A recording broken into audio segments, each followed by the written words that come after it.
What the fuck is up, world? Biali Tlaltic Pak. We back in this bitch. Another podcast for that ass. Another Grito. Sea dicho. Coming some months now, admittedly so, since the last episode of the podcast. And it's all good in the hood, boy. Alright?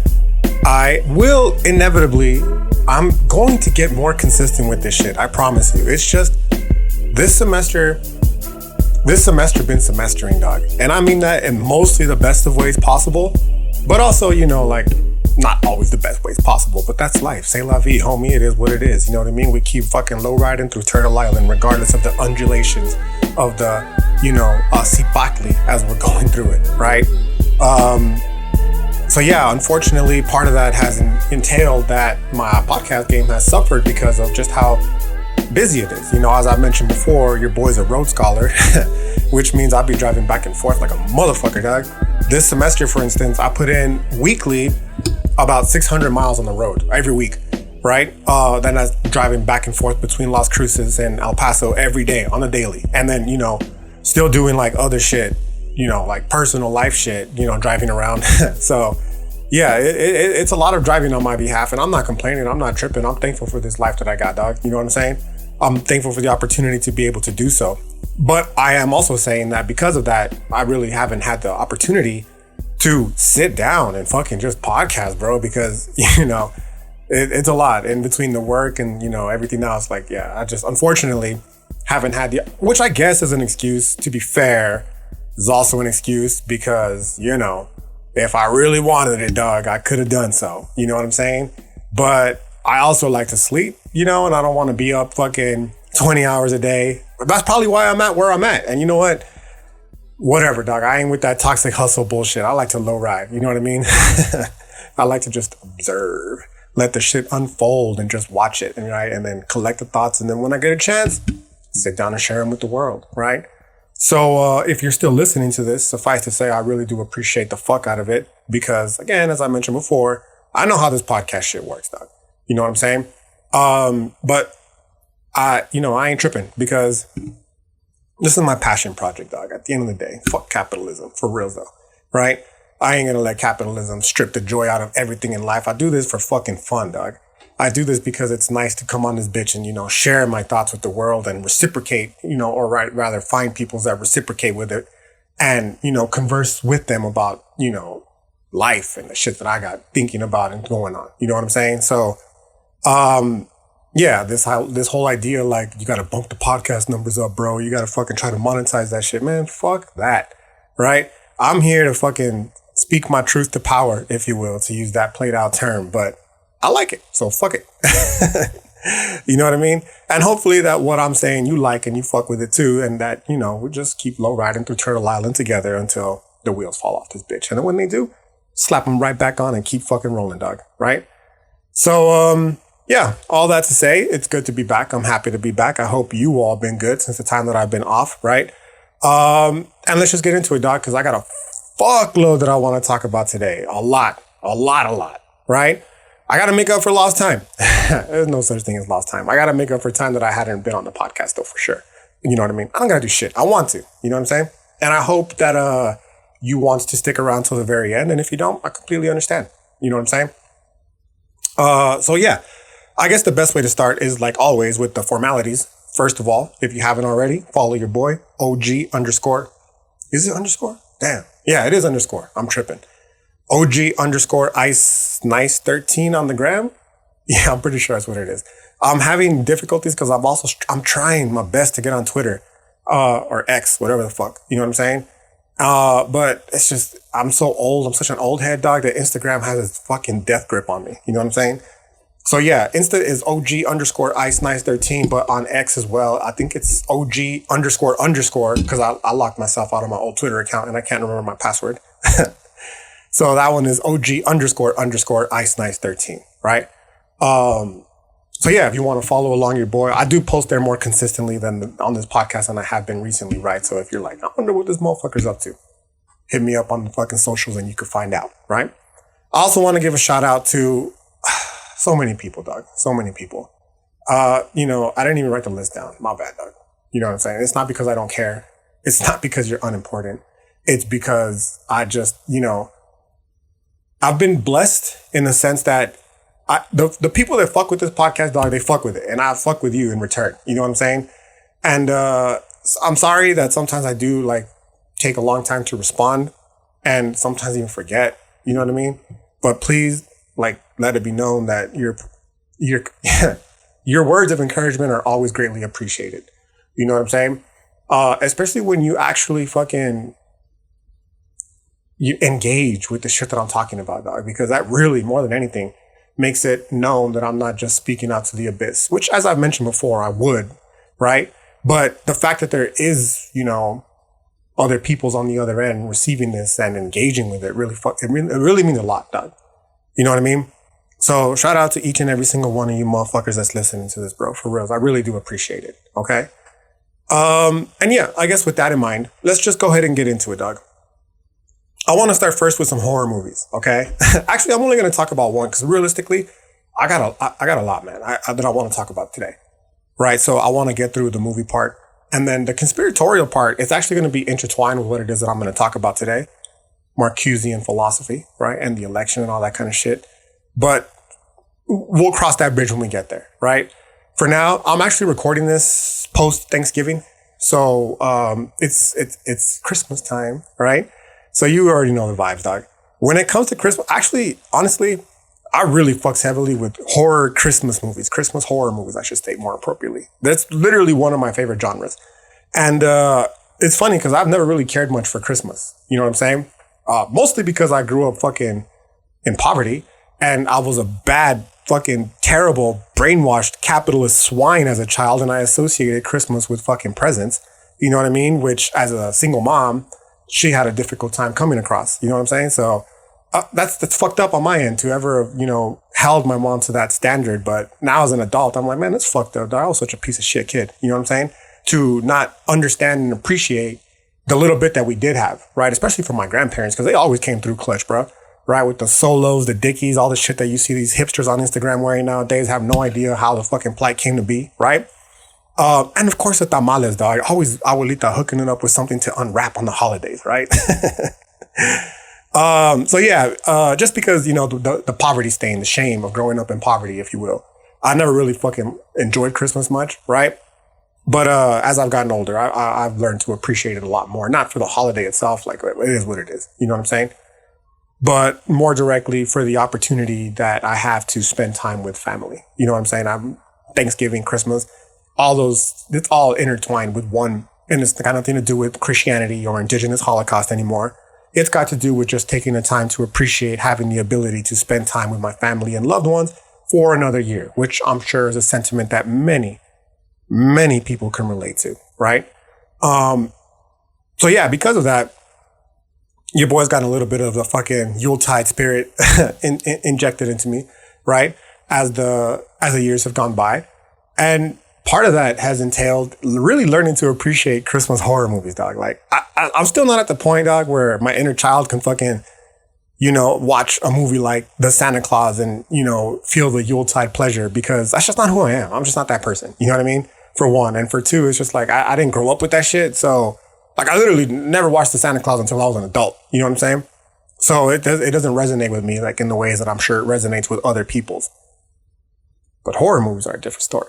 I grew up watching horror movies. You know what I'm saying? And Christmas horror movies, it's slowly becoming my raspberry jam, dog. Like, I really look forward every Christmas. Sometimes, dog, I'll even watch these movies in the middle of summertime because of how much I've really come to enjoy them. You know what I mean? Two of them, the ones that I'm going to share right now in particularly. I guess that was the number 3, but 2 is what I meant to put up, right? For those of you watching on the YouTubes. Yeah, like one of them for sure. And it's mostly because, like, I think she's super hot, bro. The one that, from the first Christmas movie I'm going to talk about, right? And plus I just like it. Like, I just think it's a good movie. So occasionally I'll put that bitch on in the summer, like when I need to just put on some background noise in the back when I'm falling asleep or whatever. You know what I'm saying?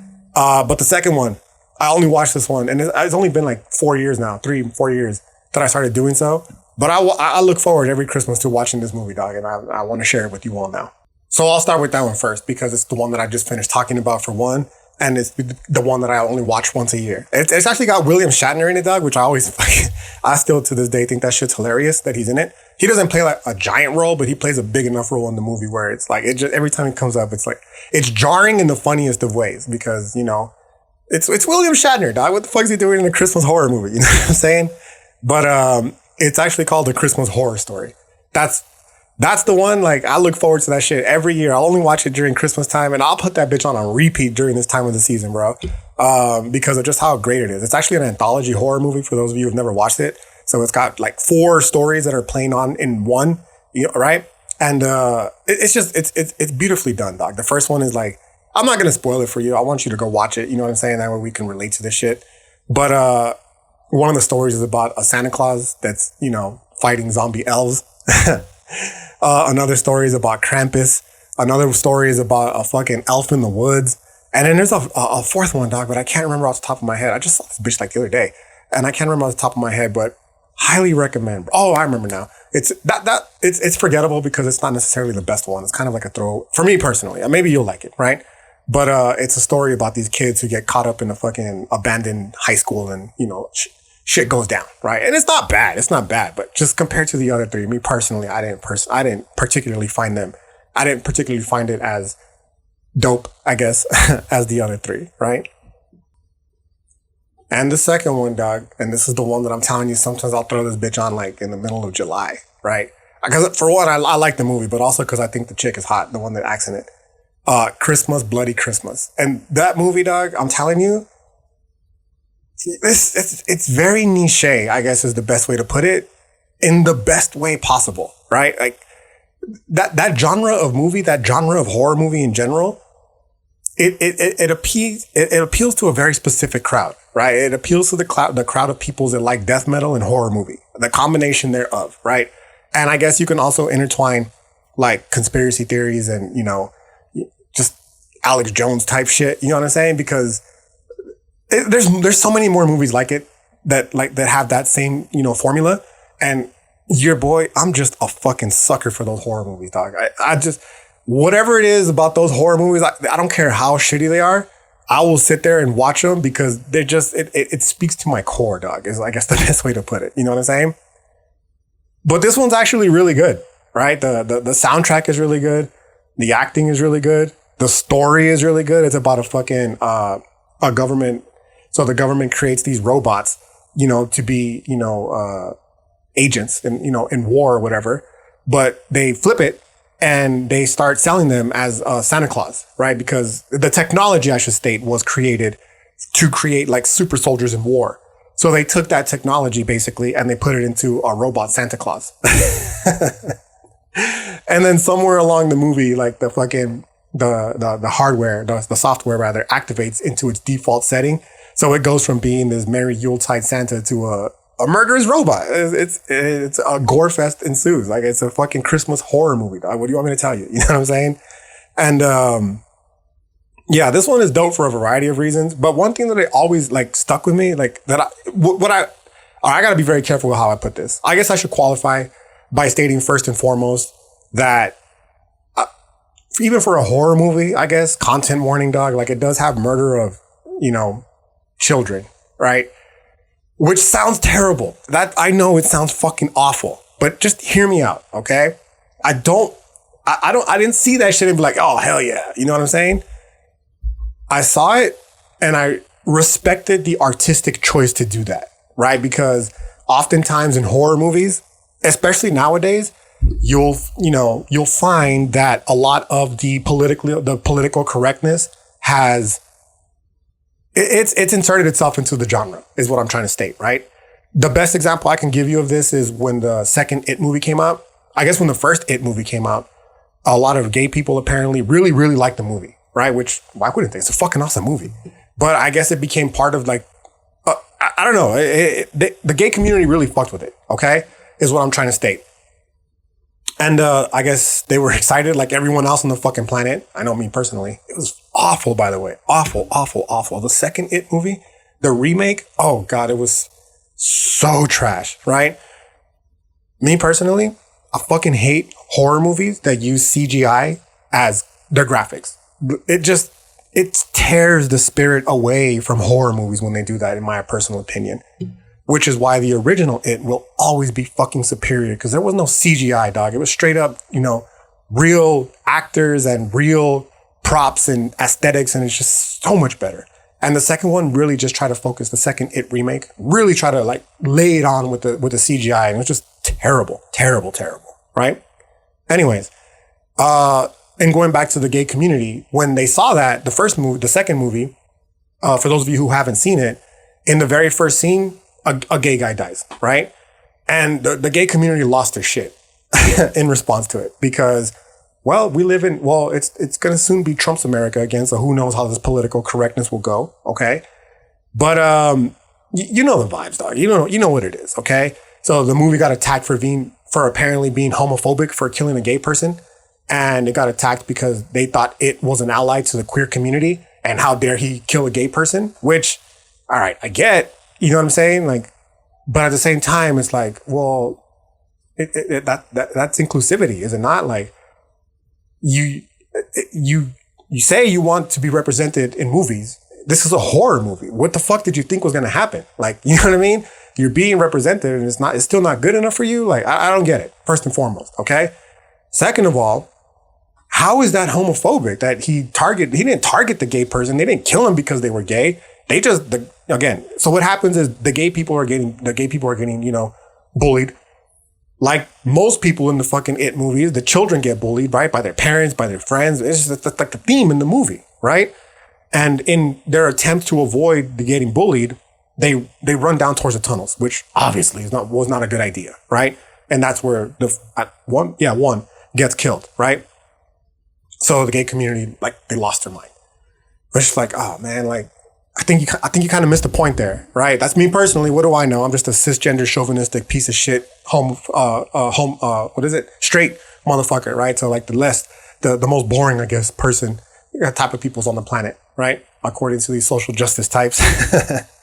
And because of that, like, maybe I am being like, I didn't understand, whatever, okay?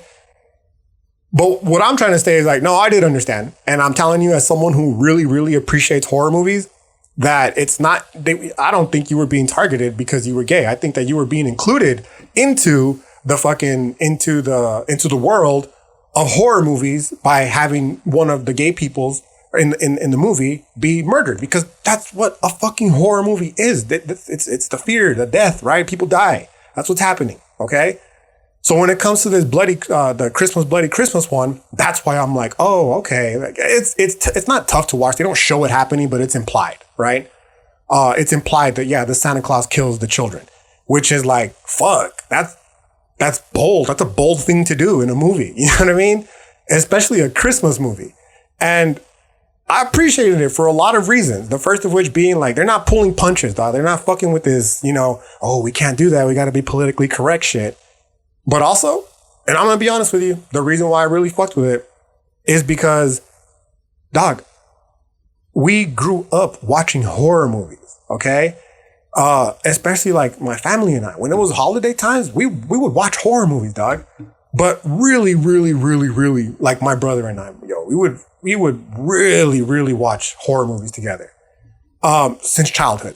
Right, that was our thing. Like, we got really close over horror movies. I mean, we got really close before the horror movies came along, but we really would watch like the fuck out of some horror movies. Okay, and as a kid watching that shit, I gotta tell you, dog, I would have appreciated a movie that included me into it somehow, incorporated me into it, because that would have really fucking terrified me even more. Right?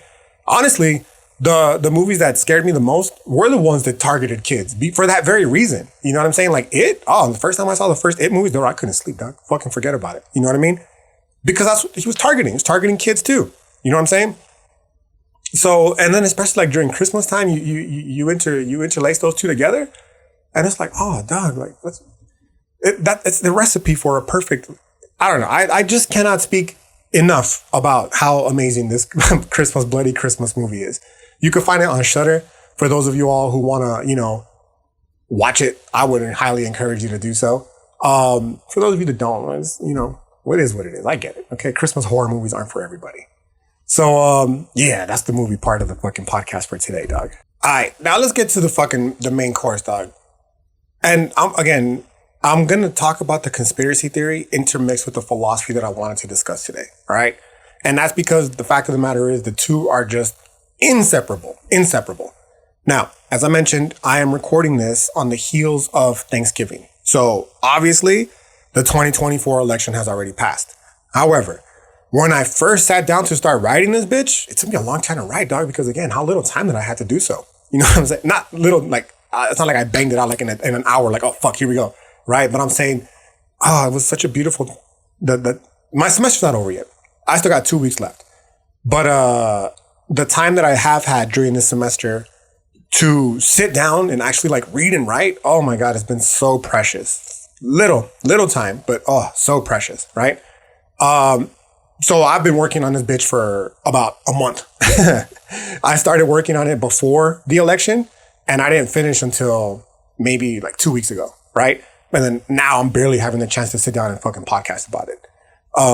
So anyways, I'm just qualifying that, but so that you can get like a feeling for where this episode is coming from. Okay.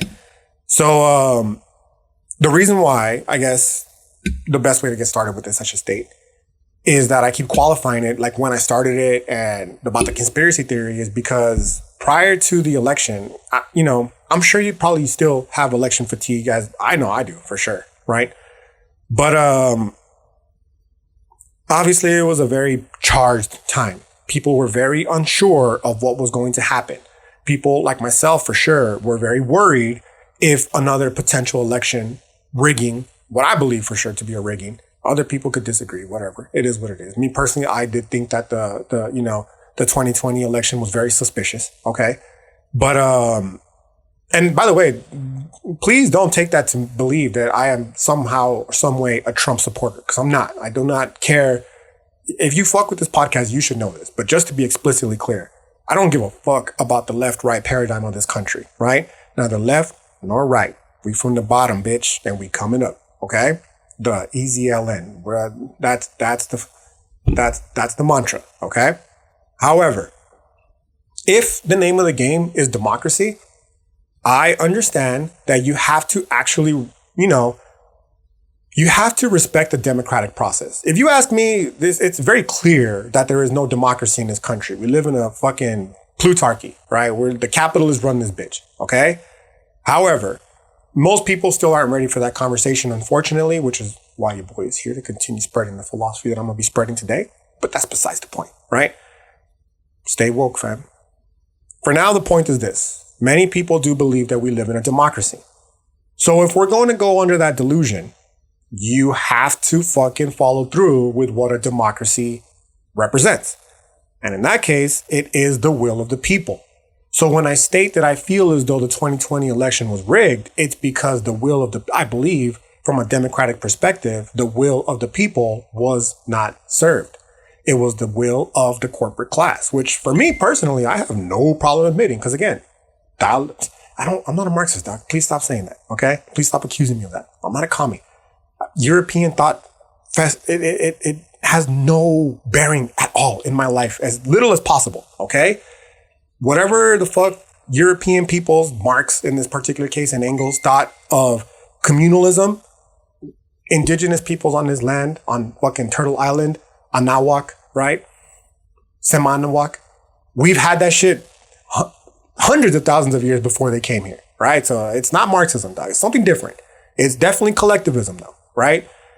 So this collectivist philosophy for me, like when you say shit like the will of the peoples was not met in the democratic process, I'll say like, well, yeah, obviously it never is. As long as money is involved in the process, it never will be. Okay, but again, most people are not ready for that, unfortunately. Not because the public school systems, okay? They fucking purposely brainwash us to be capitalists, right? That's why fucking 8-year-old me is upset because I didn't get a brand new fucking PlayStation or whatever for Christmas when, I'm fucking living in poverty or whatever, right? Anyways, the point here being is it was very clear that the 2020 election, you look at it, just going back in retrospect, thinking about how much traction, for instance, the Democrats had, and it's nowhere near what Trump had, right? And the same was true this 2024 election cycle. Like they clearly circumvented the democratic process by not having primaries, by just handing Kamala Harris the nomination, right? By not even giving us a democratic platform for almost 2 months, where they didn't even tell us what, Kamala Harris planned on doing when she ran for office. Surprise, surprise. The same thing Trump is going to do, because they're two sides of the same bird. We know this, okay? Two wings, same bird. But whatever. The idea here was that it was very clear that, once again, the democratic process was being circumvented. And because of that, I was pretty nervous, dog. I'm not going to lie. And the reason being is because if I was afraid, honestly, that if they stole another election, what that would mean for this country. Okay. I think it would have been bad. Right. I think whatever happened in January 6th would have likely paled in comparison to what could have potentially occurred if they had somehow managed to finesse the election from Trump again, because there is no doubt that as big as Trump was in 2020, he was far larger this time around. Okay. Meaning the will of the people was very clear who they wanted the president to be. And if the corporate class had just managed to finesse, another election, I would have, a large part of me would have been like, hell yeah, let the fuck, you know what I mean? Motherfuck the revolution, bring on the apocalypse. I'll leave it at that, right? But another more rational part of me was also like, dog, this is real. This shit is real, dog. This is not fucking a movie, yo. As much as these LARPers on the left want to pretend that it's a fucking movie and that, everything will be good, if shit were to pop off, it's not. And historically speaking, the left, the most vulnerable peoples, are always the first to go for a reason. Y'all are anti-gun, y'all are anti-working out, y'all are anti-violence, unless the state is perpetuating it on your behalf. Okay? But when the tables turn and the state is now perpetuating it against you, you are not fit physically and you don't have the weapons to protect yourself. You are the most vulnerable people in the population. That is historically speaking. And today, day and age is no different. So I was worried. I'm gonna be honest with you. I was a little bit worried about it, right? Especially given all the shit that led up to it, dog. And that's how we get into the conspiracy element and inevitably the philosophy of it, right? Now, I'm not gonna sit here. It's not my interest to talk about, like, did Trump, was it a real shooting? Look at his ear. Look into the history of this. I don't give a fuck about that. You've already heard about that. It's not my interest to add on to that. All right. What I will say, though, is this. I have noticed, as I'm sure you have as well, a large influx. And perhaps maybe this is just indicative of my own personal algorithm. I doubt it. I really, really doubt it. Okay. In fact, I think this is purposely being pushed for a reason. Whatever the case is. There's two reasons. Either it's purposely being pushed, or, again, even though I'm not a Marxist, as I've already qualified it by stating, I am very versed with Marxist philosophy. So in that respect, I will tell you that it's like a little known fact that a lot of people don't ever really discuss when it comes to Marxism.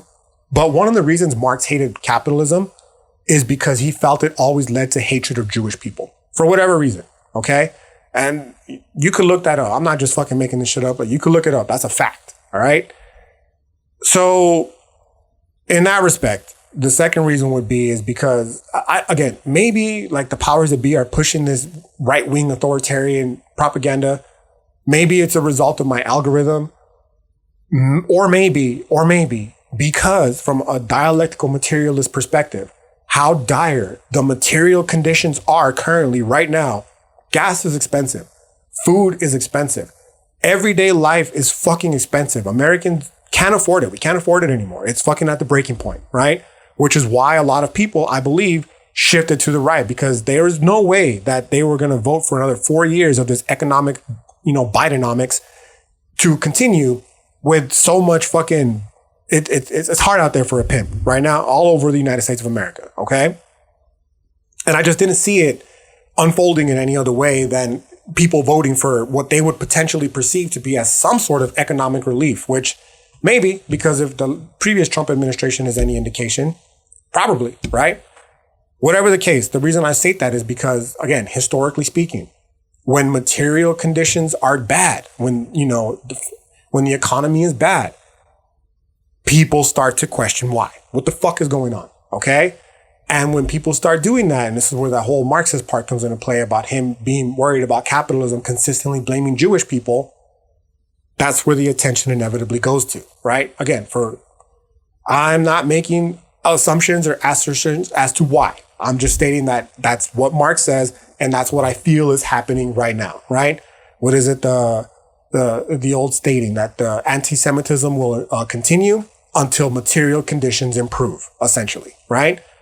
So there's like a lot of I know you see it, dog. I know it's not just me. I know that despite, my quote unquote right-wing leanings that I always get accused of because I like to work out and be fucking disciplined, and I have a very fucking strong stance about when it comes to like defense and all that kind of shit. I get accused of being right-wing, but at the end of the day, I'm not right-wing, okay? Even if I was, I would tell you, I don't give a fuck, right? The point here being is that you have kids who are on fucking social media, dog, that are, lip syncing speeches by Hitler. And it's just like, what the fuck? Because they're in English now, right? They were translated. And this is, these videos get millions of views. And you start seeing a lot of people who are accusing, who are looking back, I guess is a better way to put it, at history, the way it unfolded and the way we were told it should have unfolded and why it unfolded. And they're starting to question it. They're starting to ask themselves, like, am I being lied to? Like everything else, is it possible that I'm fucking being lied to when it comes to history as well? Is it possible that the United States was the bad guys in the World War II? That the bad people's won? Like, you see this shit unfolding, bro. Okay? And again, it's not by surprise. For me personally, because there's that old Chris Rock joke, right? Where he talks about the hatred of the black people and the Jews. That train's never late, right? And he sees it coming from a mile away. He knows exactly when it's coming. Like that's the vibe that I'm trying to get to out here. Okay? And I guess what I'm trying to tell you is that, okay, let's go with the Trump part, okay? With the first assassination attempt of Trump. Again, I'm not going to delve into it, the conspiracy part, right? Because it's irrelevant. What I'm trying to talk about is how the video of the dude that tried to assassinate Trump the first time. I had to pause and redo this because I have to be very clear with my language, right? The first person who tried to assassinate Trump, the commercial, right? The BlackRock commercial. People jumped on that. And the second person too, no less. The second person who tried to assassinate Trump. Both of them were in the BlackRock commercials, which, it was not a good look. It was not a good look for BlackRock, okay? I mean, BlackRock, there's nothing BlackRock can do and nothing they should be able to do that gives them a good look. They're fucking evil, bro. That's one of the most, if not the most evil. There's three of them. Vanguard, State Street, BlackRock. Three of the most evil corporations. They're all one. It's all one giant conglomerate, right? It's all one fucking party, dog. It's the bourgeoisie, okay? They just give the impression of public, being public corporations. They're not, right? Even BlackRock doesn't disclose what the fuck they're investing in fully, bro, okay? The point here being, it wasn't a good look. And people started to look more, and rightfully so. They should be looking into BlackRock. People should be looking into BlackRock and how they're buying up all the fucking housing, how they're buying up all the farmland. We need to be looking at that, okay? We need to be acting on it, more importantly. But, of course, one of the first things that people will look for is who's running this bitch. Who is running BlackRock, okay? Which, of course, is Larry Fink, who is Jewish. Like, it is what it is, dog, right? And then they start looking into more of these corporations and seeing who's at the top of, who's running them. And they start making these connections. And, that's where we're getting this whole people are noticing thing going down on social media. That's a lot of where it comes from. Again, right? The material conditions will improve, or rather the quote unquote anti-Semitism will improve until the anti-Semitism will continue until, material conditions improve. That's where that comes from. That's what Marx was talking about, right? So it's just like, all right, man. It wasn't a good look, is what I'm trying to state, okay? Both of those things combined, it really is not helping the cause. The cause here being Blatant anti-Semitism is fucking whack, dog. Let's be clear, right? Like hating people for any ethnicity. It doesn't matter whether they're Jewish, black, Mexican. Hating somebody because of their ethnicity, that's fucking pathetic. All right. That's base level, animalistic, primal bullshit, bro. Like get over it already, dog. We're trying to advance and elevate as humans. Okay. However, critiquing individual peoples and groups of people at that who are doing things that are harmful doesn't explicitly make one anti-Semitic. I can sit here and say genocide is fucking bad and Israel is, Zionism in general is evil, right? That doesn't make it anti-Semitic, right? So I just want to be very clear about that. Regardless, what I'm trying to state here is that because of the connection here, it was harmful in the sense that it just fueled more fire to this raging fucking anti-Semitism, because now people are starting to make the assumptions that there is a very clear attempt to undermine the democratic process of the United States of America by foreign countries, in this case, Israel, which maybe, right? And to be fair, the United States of America is also doing it. They do it all the fucking time, right? They overthrow democratically elected governments all the time and replace them with right-wing authoritarians. We know this, okay? So the idea that other countries aren't interfering with our elections and our quote-unquote democratic process shouldn't be like a fucking difficult thing to imagine, all right? But as far as this was concerned, it just gave people more fuel to the fire to argue that the United States, for instance, is an occupied country from a foreign nation and that we are just being extorted, essentially, because our politicians have been bribed, bought, and sold and blackmailed through the Epstein operation into doing the bidding of the state of Israel, right? Which maybe, I don't know, right? I don't know shit, dog. I'm just here trying to make sense of the world that's going on around me. But what I do know is that the only way that I know how to do so is through philosophy. And that as new as what it seems as though we're dealing with appears to be, the fact of the matter is, dog, motherfuckers have been talking about this forever, right? In fact, honestly, let me grab this book right here real quick for those of you who are watching on the YouTube so you can see. For those of you that aren't, I will tell you. It is called Critical Theory, a very short introduction by Stephen Eric Bronner, right? It's literally one of my favorite books to go to. This is what I base my lectures on, right? I got many more books on critical theory. Here, let me pull up another one. Give me 1 second. This is just one of them, and it's one that was very close to where I'm currently sitting at the moment. Okay. This one is by Douglas Kellner. It's called Herbert Marcuse and the Crisis of Marxism. All right. So I'm not trying to give you the impression that I'm basing this my entire understanding of critical theory on one little short introduction. Like, nah, dog. I've put in the work. Okay. I know what the fuck is up. All right. But what I am trying to state is that critical theory has had a profound impact on my life. If you were to ask me what my philosophical inclinations are, I would tell you they are critical theoretical and ancestral Nawa at this point. I figured it out. That's what I am. That's what I do with philosophy. I do critical theory and I do ancestral Nawa philosophy, right? And because of that, a lot of what the precepts of critical theory laid out for us initially, I resonate very heavily with them, and they have had a profound impact on me, right? So, for instance, when I say genocide bad, that's because, for one, I'm a fucking human being. You shouldn't need a book to tell you that genocide is bad, all right? However, critical theory, as written in the Western tradition, does come on the heels of the Holocaust of World War II, right? And because of that, they said, the critical theorists, many of which are Jewish people, most of them, right? Genocide bad, never again. Right. So me personally, it shouldn't be a shock to people when I say genocide bad, never again meant never again, because that's my fucking intellectual tradition, for one, part of it. And for two, it's literally my ancestral tradition. Genocide bad. I'm only here because of our ancestors that endured a genocide. Right. We should probably not do that ever again. OK. Anyways, in that particular sense, the critical theorists, everything that we're dealing with right now, bro, they've been talking about this shit over 70 years, right? Since the heels of World War II. And the one that I really, really fuck with heavily is Marcuse, dog, right? So that's what I want to talk about today. I want to talk about Marcuse. And I'm probably only going to talk about Marcuse. I did want to talk about Plato. I want to continue that series, but honestly, dog, back burner for now. And I know I do this shit all the time. And I promise you, like, I'm not going to do it this time. Right. I always say like, oh, I'm going to talk about it. And then I don't talk about it. Like, I'm going to talk about that, like the Republic. In fact, before I get on this Marcuse shit, I'll just qualify that by stating that I know I'm going to talk about it because it organically occurred where I finally have like a dope ass lecture for the Republic for my ethics class. And I can't wait to introduce it here. Okay. On this podcast through Starship Troopers of all things. One of my fucking favorite movies of all time. Okay. So I promise you the time will come for that. But at this point, I'm already like an hour in, dog. And I've barely started talking about what it, I'm like 45 minutes in, but whatever. And I've barely started talking about what it is that I even want to talk about. Right.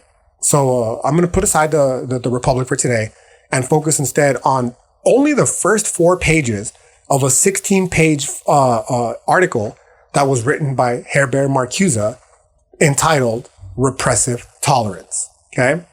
Repressive tolerance is straight up, dog, one of my favorite concepts of critical theory. And I don't know why I hadn't talked about it before. But I think now on the heels of the presidential election that just passed and where we are currently as the culture, like the United States, not the culture for black people. My bad. I didn't mean to interject it to American culture. Where we are is the perfect time to talk about it. Okay. So I'm just going to go from page 1 through page 4, dog. And then I'll pick up on the rest and on forthcoming episodes. Okay. But right off the bat, bro, Marcuse is telling us that the realization of objective tolerance, what that means is like actually tolerating everybody equally. It calls for inherently, you have to be intolerant towards prevailing policies. Okay. You have to be intolerant towards prevailing policies, attitudes, opinions, and most importantly, the extension of tolerance to policies, attitudes, and opinions, which are outlawed or suppressed. So here we go. Here's the connection, dog. I didn't just bring this fucking right-wing authoritarian Hitler bullshit up for no reason, right? I'm telling you that according to the fucking Marxist, the critical theorists are Marxist, but they come from the Marxist tradition, I should state. But according to the critical theorists, like, you have to have the ability, okay, you have to be able to question shit, dog. I'm just going to keep it that simple. Okay. That's literally the core of philosophy, dog. The moment you tell people they can't ask why, you've already fucked up, right? Philosophy by default is built off the fucking ability to ask why. Okay. And the moment someone tells you that you can't question something, shit gets very dangerous, right? Definitely for the people who are asking why, right? But also for the people who are trying to keep the ideas hidden, okay? They didn't kill Socrates. Again, I mentioned this before, for questioning Zeus and Athena. They questioned him. They killed him rather because Socrates was asking questions that threatened the established order, right? People don't like that. It's dangerous in a lot of ways, okay? But again, what this Marcusean character is telling us out this essay, Repressive Tolerance, is that if you really want objective tolerance, dog, you have to be intolerant towards policies, attitudes, opinions, and the extension of tolerance to attitudes, opinions, and policies which are outlawed or suppressed. Okay. You can't tell people like, no, you can't look into that because it's bad. You can't make a law, bro, saying that you can't ask questions about the Holocaust and World War II. Because right off the bat, people, just by virtue of being people, are going to look at that and say, well, why not? And then they're going to start making their uneducated conclusions. And then they're going to inevitably get to these authoritarian right-wing places where you don't want them to get to, right? Which again, is why I'll maintain that as difficult as these conversations are, we have to have the ability and the capability to discuss them, okay?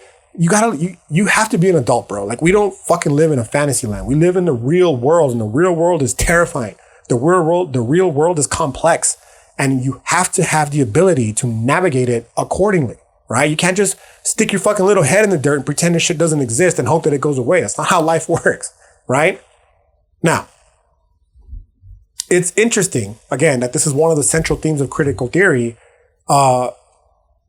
Again, one of the central themes, rather, of critical theory is understanding that unreflective, unquestioned, conformist, being in the world, quote unquote, to borrow the language that I've introduced in previous episodes from Heidegger.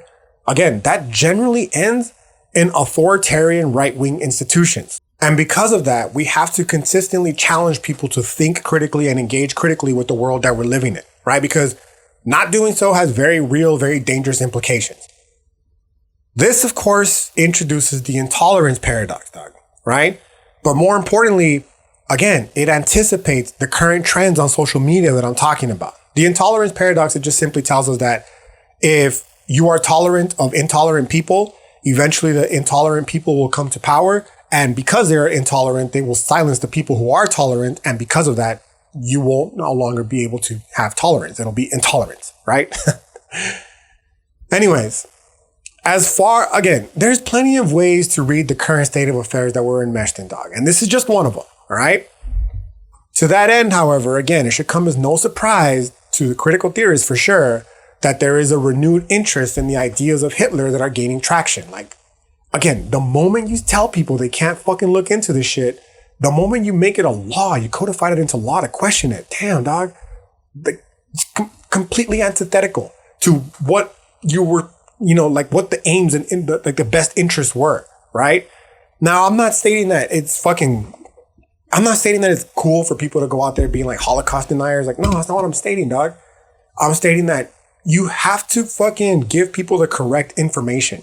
Because if we don't, motherfuckers are immediately going to be skeptical of you and dismiss everything you have to say. And perhaps rightfully so, right? And for two, you're going to create the space where anybody can come in and start talking about this shit. And if they're very, if they got aura, to use the current, language, I guess, they're going to convince a lot of people to follow them for no other reason than they have charisma, right? Which probably not a good thing, because that ability to do so generally is never predicated on the actual factual truth. Okay. So when it comes to these speeches by Hitler, for example, we see the sentiment that's being echoed by those who are engaging with this rhetoric, right? Again, like I mentioned, people who are stating things like the good guys lost the war, or why were the speeches never translated or captioned? Okay. Generally speaking, such ideas and beliefs have, they've often been relegated to the fringe extremists, dog, right? And they were never allowed to take center stage. And again, perhaps rightfully so, right? In any serious discussion, out of fear of promoting ideas that are openly condoning the hatred and violence towards other peoples, like, again, that's just not cool, dog. I'm telling you as somebody whose ancestors endured a genocide. I'm telling you as someone who lives in a city who just endured a couple years ago a mass shooting. This rhetoric that is openly hostile and violent towards ethnicities and calls for, action against them. It's not cool, dog. Okay? But you have to have the ability to fucking engage with them. You just have to. Okay? Not because it's good, not because it's easy, but because there are people out there who, they're on the fence. They could be pulled one way or another, dog. I see this all the time, bro. All the time with young men, especially, right? Who literally the meme where it shows them diverging into two separate paths. They can go in two separate ways, right? And if you fucking don't allow them, if you don't respect the, intelligence they possess, if you don't respect their agency and their autonomy, they're going to rebel just by virtue of being humans. And they're going to rebel into the authoritarian perspective, which is what we don't want. You don't want that, because those people become very fucking dangerous, dog. And especially if they come into power, right? Because that's when the minorities really, really, really suffer the fucking consequences, dog. Okay? So again, these ideas are fringe. So fringe that in some instances, it's illegal to even discuss them, right? And that seems extreme, dog. Honestly, I'm sorry, but it just seems extreme, especially in nations that allegedly value the liberal value of freedom and by extension, free speech, right? But I don't know. Okay, so if we really live in a democratic society, if we really live in a liberal society, you have to be free. I mean, it's literally one of the fucking virtues of the three virtues of liberalism, right? Freedom, equality, fraternity. Like, you have to have those. If you don't have those, you're not liberal in any way, shape, or form. And those liberal values are the foundation of this democratic nation. So if you take one away, you're taking the democracy with it. Like, it is what it is. Okay. And that implies, dog, that you have to, this is the paradox of free speech. right now, currently, if I had my ethics book here, I'd pull it up. There's fucking whole chapters in ethics that are being, whole articles in ethics that are being devoted to this very discussion. Should people be allowed to have free speech? Some people say yes. Some people say no. At the end of the day, if you ask me personally, I'm on the camp that says yes. And I'm telling you this as somebody, again, who is the fucking ancestor of people who endured genocide and the fucking an inhabitant of a city that lived through a mass shooting because of this, okay? Despite all of that, yes, people need to have free speech because the consequences of them not having the ability to have free speech are far more dangerous than not. Because what happens is you don't just stop people from talking about this. They don't just stop talking about it because you fucking block them on Twitter or you ban them on Twitter, right? They go and they congregate among themselves and they start to cesspool among themselves and they become even more radicalized. And that's what I'm trying to state. Like, from a philosophical perspective, our responsibility is to stop that from happening. We got to stop that fucking descent into the fucking, for real, far right wing echo chambers. And the only way to do so, unfortunately, is to allow these people to fucking think these ideas through and hopefully with the correct, challenges and guidance come to a more clearer understanding and, avoid that pitfall altogether, right? And to Trump's credit, and I'm sure to the fucking chagrin of many liberals, he's trying to do that. I mean, he, after winning the presidency a couple of days later, he came out on, he posted a speech talking about all the things that he's going to do. And one of the things that he said he's going to do is he's going to restore the First Amendment, essentially, and take it back from the technocrats who have put it upon themselves to decide who can say what and where. And again, I'm sure initially maybe it came from a good place. Like maybe we shouldn't allow just these. Maybe we shouldn't allow a Call of Duty lobby to be unfolding on social media, right? Because we got to respect other people's, which I don't disagree with. But inevitably, the authoritarianism always wins, dog, and it's always snuck in through the guise of liberalism, right? And that's kind of the idea. Again, I'm like on paragraph 1 right now. Okay, so I wasn't fucking with you when I said that this is gonna be a long motherfucker. I'm making up for lost time, right? But yeah, the authoritarianism is always ushered in under the guise of liberalism, and this is kind of what they're trying to get at here, right? They're stating that if you really want objective tolerance, dog, you have to allow for people to question these things, because if you don't, they're going to find a way to get this information. Chances are it's not going to be fucking accurate. And more importantly, they're going to fucking fester among one another in these right-wing authoritarian institutions that generally always end up terrible, especially for quote unquote minorities. Okay.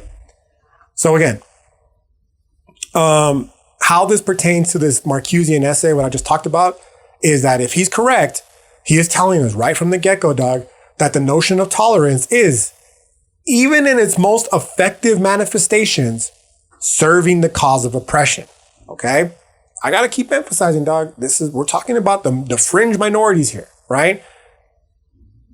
Yeah.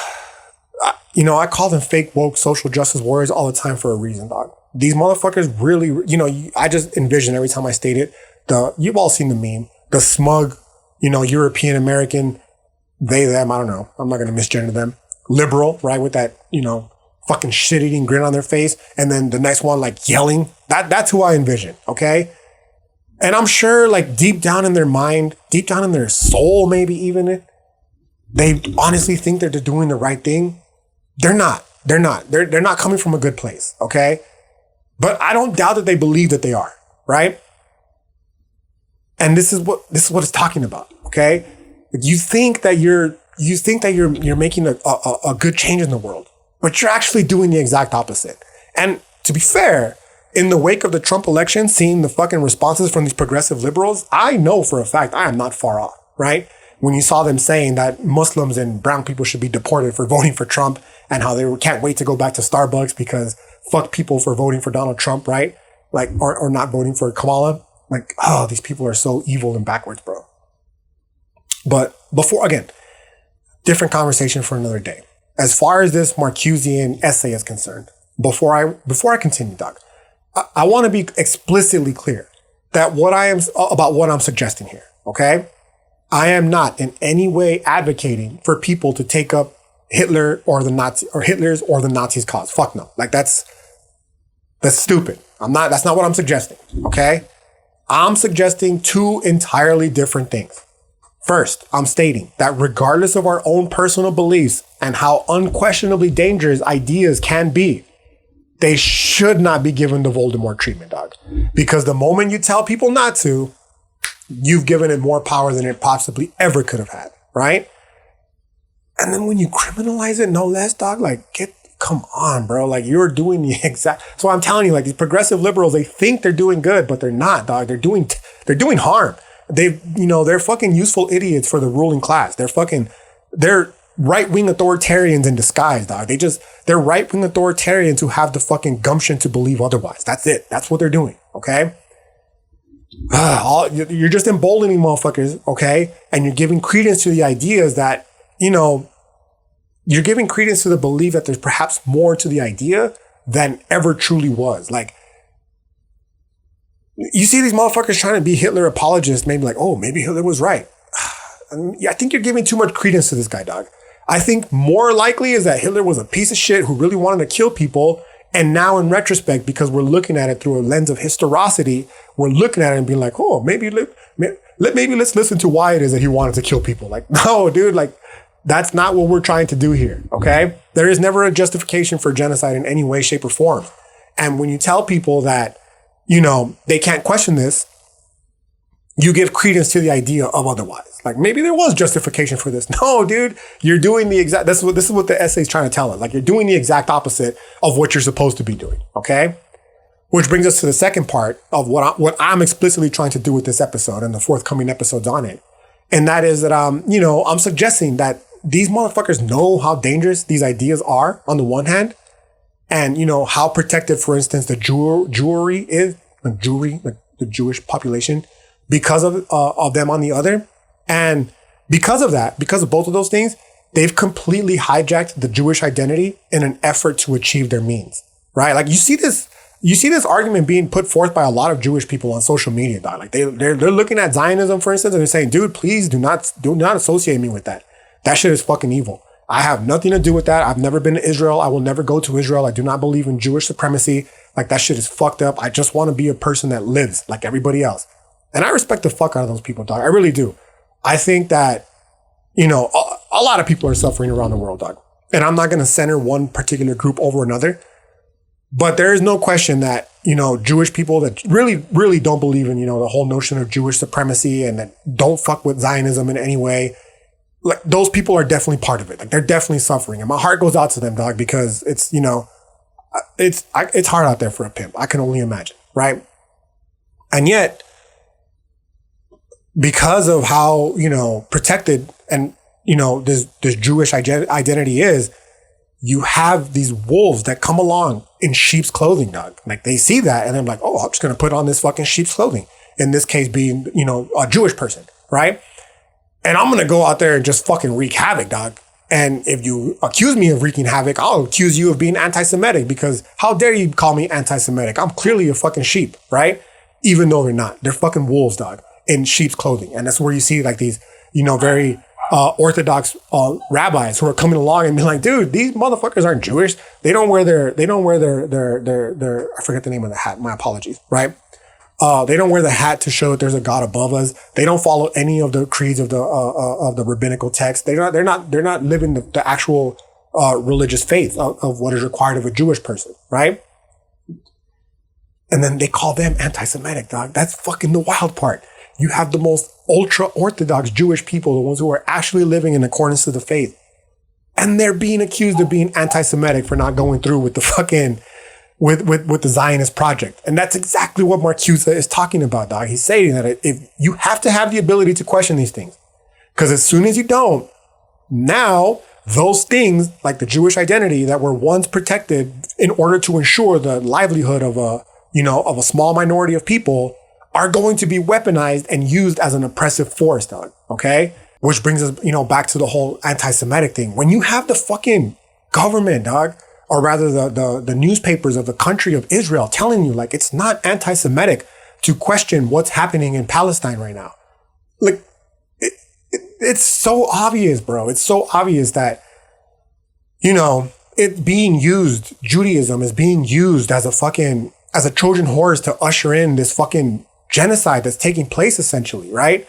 And they're gonna suffer because of it. And it's fucked up. It's wrong, dog. And the only way that you can avoid that is to not give people the power to, state that if you dismiss or if you challenge and critique what's happening, that it's anti-Semitic, right? Despite all the reasoning and evidence that suggests to the contrary. And that's exactly what's happening here with this repressive intolerance.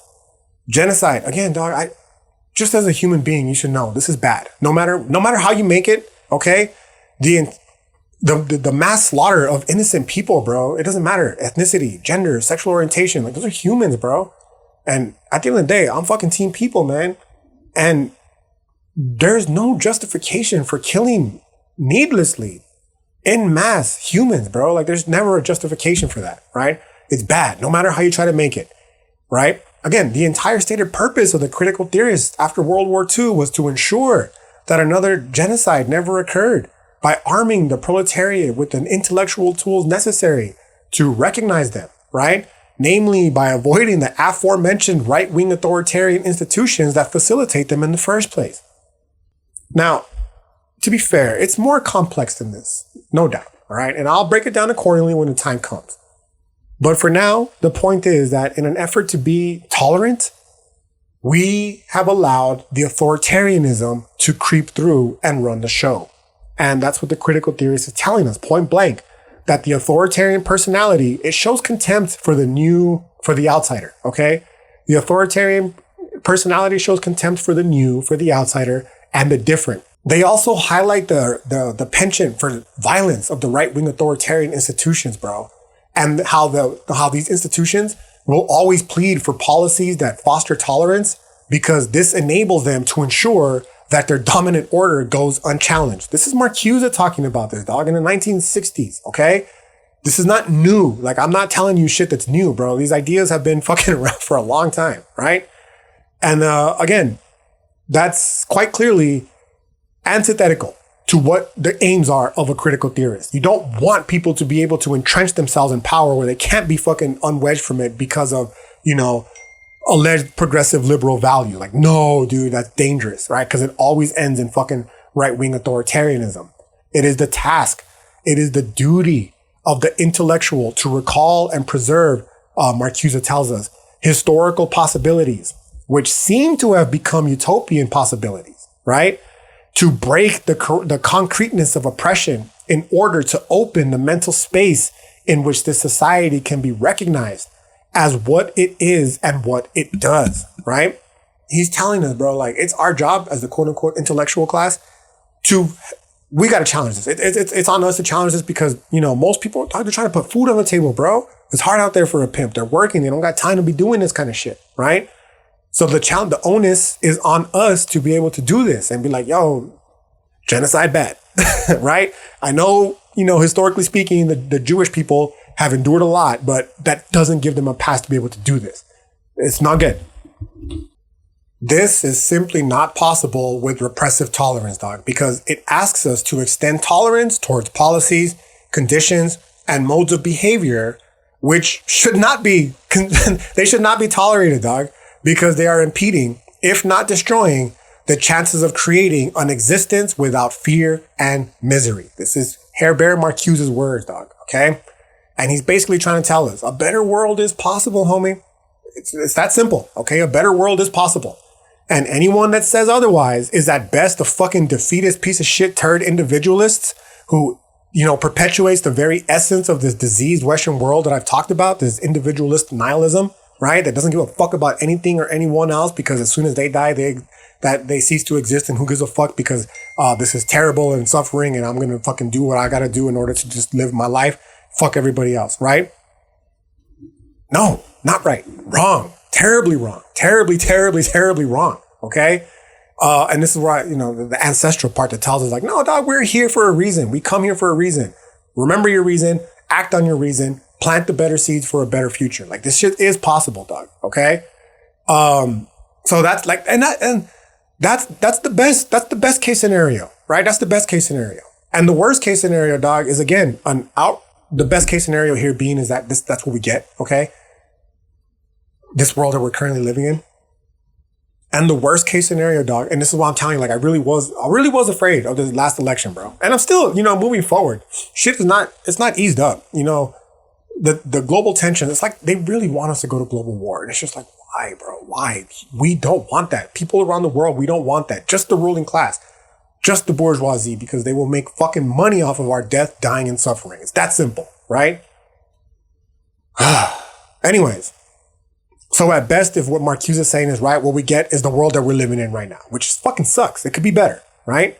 And at worst, we get an authoritarian piece of shit who is okay with the promulgation of fear, okay, and misery among many others, so long as they themselves are insulated from it in any way, shape, or form.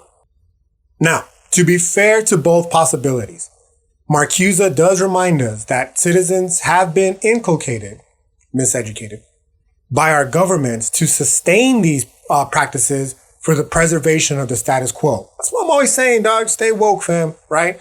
That's what I mean when I state that the responsibility of the critical theorist is, I don't even want to say the critical theorist, dog, because I don't want to give these motherfuckers undue credit. Like, our ancestors been talking about this shit, bro. You personally as an individual have the responsibility to fucking remain aware of the world that we're living in, okay? And the role that you play in it, right? But when I state shit like, the job is to arm the proletariat with the intellectual tools necessary to recognize and overthrow their oppressors. That's what I'm talking about. We have been purposely miseducated by the ruling class in order to do their bidding. The onus is on the intellectual class. And I hate saying that term. I keep scare quoting it for those of you who aren't watching on YouTube. It's a shitty term. It's an elitist term, right? I call them hood philosophers. Fuck this intellectual class, right? Organic intellectuals, baby, like your boy, a hood philosopher, even though I got formal education, right? But the formal education didn't brainwash me, right? I was brainwashed proof, okay? Anyways, they got us. They brainwashed us, the ruling class, okay, into serving the status quo. And what Marcuse is stating is that we have to be aware of that, and we have to have fucking patience and understanding with that. We're not fucking, everyone moves, we all fucking grow at our own pace, right? You can't expect people to be like where I'm at right now currently from one day to the next. You know what I'm stating? Like, we have to be patient with these people. We got to help along the way. It's the onus is on us, the organic intellectuals, the hood philosophers, the fucking intellectual class, whatever you want to call them, okay? We have to meet the people where they are at. Now, at this point, this is where you'll generally get the objection from people that are always like, it's always been this way, dog, or that's human nature. And if I don't do it, someone else will type shit, right? Like, if I don't fucking partake in this system, someone else is going to take my job and do it anyways. Or that video of that dude in Israel who's looking at the Palestinians and saying, if I don't take your house, someone else is going to come and take it. So it might as well be me. Like, no, dude, stop, right? That shit, it sounds reasonable, but realistically, it does nothing more than strengthen the tyranny of the minority, dog, or the majority rather. Okay, and it's in this process. Marcuse tells us, my bad for the continuous dinging. Let me put this bitch on mute, dog. Give me 1 second. And the reason why is because in this process, tolerance morphs into compulsory behavior that forcefully upholds established policies. Like, I know these progressive liberals. I genuinely believe them when they say that in their hearts of hearts, they're trying to do good. But you're nothing but a useful idiot. I'm sorry, but I'm not sorry. Okay? Step your game up and do better, right? Because all you were doing is you're using these fucking alleged progressive liberal values to fucking uphold these policies that are doing nothing more than sustaining an authoritarian right-wing institution. Okay? That's why you have the video of these fucking Democrats who are, trying to walk into an award speech or whatever the fuck cult tradition it was that they were doing, while there's people outside with a megaphone listing the name of the dead Palestinian children who are fucking murdered at the behest of a democratically elected government. I'm sorry, of a democratically allegedly represented government, Biden and Kamala Harris, right? Those are Democrats. And, they're enabling genocide right now as we speak. When Trump goes into office, if he doesn't fucking stop what's happening in Palestine, he will also be doing the same. Okay. So you have these people who are rightfully protesting the genocide by reading off the names of the kids who are being murdered with our tax dollars. Fucking, it's just so frustrating, dog. Right? But, these people are reading off the names of these poor children who have been murdered. And you have these fucking assholes who are the alleged progressive liberals, the ones who care about freedom, equality, and justice, and minorities, and all that kind of bullshit, who are fucking covering their ears and who are la la la la la la la to avoid having to hear the names of these poor children who have been killed by fucking policies that were enacted and enabled by the Democrats, right? Like you are not progressive. You are not helping humanity in any way, shape, or form. You're doing the exact opposite. You're a fucking useful idiot that is being used to uphold these fucking established policies, which are nothing more than a fucking wolf in sheep's clothing. The sheep's clothing here is the Democratic Party, the democratically elected government, right? And the wolf is the right-wing authoritarian death squad of the United States military industrial complex. Like it's that simple, bro. Stop lying to yourself, you Democrat motherfuckers, right? You are never going to push your candidate left. It's not going to happen. They will only become more right-wing as the years go on, because that's what happens, again, in conformist cultures that are void of critical reflection. Okay, it's the ratchet effect, dog. The Republicans push shit right. The Democrats stop shit from going back left until the next Republican comes into office and continues to push it further right. Like, the next thing you know is that that's why I always say, there is no left wing in this country. There's the right wing, right? They start here. For those of you who aren't watching on YouTube, I have my hands right in front of me. Okay. And then they push shit to the right. So now we're starting over here. My hands are a little bit left to my face. Okay. People respond to this by voting a Democrat in, thinking that they're going to push it back to the middle where my hands originally were. But that's not what happens. My hands are now back to the right side of my face, right? What happens is that you don't push your candidate and their policies left. Your candidate blocks any sort of process, any sort of movement back to the left, right? Until a new right-winger comes into office and they push it further right, okay? So now my hands, for those of you who are listening only, are even further away from my face to the right side, okay? And then another Democrat comes in and continues to block any sort of change from coming back to the left until another fucking Republican comes in, and then they just push it further right. Like, there is no left wing in this country, dog. And that's what I'm stating when I state that these fucking progressive liberals, you're useful idiots who are fucking doing the bidding of the fucking of the global international banking cartel, dog, of the fucking military industrial complex. You are not representing the true interests of people on this planet. And more dangerously, dog, when you fucking punish people like fucking by canceling them or, shadow banning them, whatever the fuck, who challenge this narrative, you are only galvanizing the authoritarian order, dog. That's what I'm stating. Like, fuck, these conversations are difficult, bro, but you have to be an adult. We have to, the world is not easy, dog. You can't expect it to be otherwise. As fucking brainwashed as we've been to fucking expect this idealistic fantasy land to live in, that's not the real world, bro. That's not how fucking humans are. I haven't even gotten past the first page, by the way, of the article on repressive tolerance. It's literally one of my favorite articles. I don't know why I've never talked. All things happen in due time, right? There are no accidents. Everything happens as it's supposed to happen, dog. Right? At least that's what I'm told by the elders and the ancestors. Anyways, going back to Marcuse, he's going to go back to state that tolerance towards that which is radically evil, accepting genocide, like just being tolerant of that, like, people are just dying en masse right now. That appears to be a good thing because it serves the cohesion of the whole on the road to affluence. That's Marcuse's word, dogs, right? So, you know what's really funny in an absurdist way is the video that I was mentioning earlier, these motherfuckers with their fingers in their ears, when they were reading the name of the dead Palestinians. White, women, black people, they were all there, right? And it's just like, oh my God, look, we live in a society of tolerance and democracy, and look at how far we've come thanks to Martin Luther King. Yeah, we do. And now those people are being used to fucking uphold genocide. Like, the world keeps going, dog. And just because we have, a black president, a potential woman president candidate, that doesn't, you know what I mean? Just because we have gay people and trans people in positions of invisibility, of historical invisibility, just because we have brown people in these same positions, like, that doesn't mean we're on the road to progress, dog. That just means that the fucking wolf is changing its clothing consistently to match the fucking zeitgeist, if you will, of the current, to the zeitgeist, the push of the history, right? The culture. They're just changing their clothes in order to fit in with the fucking with the current trends. They don't give a fuck about any of those progressive liberal values. They will gladly kill every single person on this planet just to maximize the amount of profits they can fucking extract from this planet, right? They don't give a fuck.